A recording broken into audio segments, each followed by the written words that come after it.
വയനാട്ടിൽ ഓപ്പറേഷൻ രണ്ടാം ഘട്ടം തുടരുമെന്ന് മന്ത്രി AK. Saseendran. Special operation scheme നടപ്പാക്കും.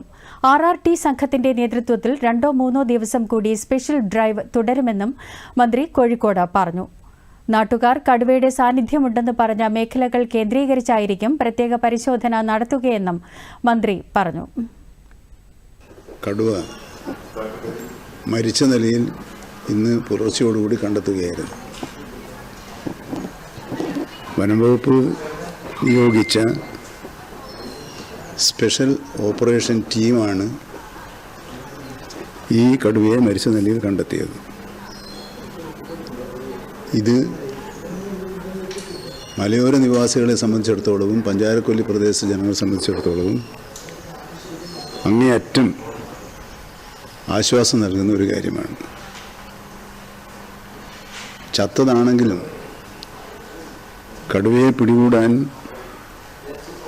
വനംവകുപ്പ് ഉദ്യോഗസ്ഥന്മാർ നടത്തിയ വളരെ ആത്മാർത്ഥമായ ശ്രമത്തെ, റിസ്ക് എടുത്തുകൊണ്ടുള്ള ശ്രമത്തെ ഈ ഘട്ടത്തിൽ ഞാൻ അഭിനന്ദിക്കുകയും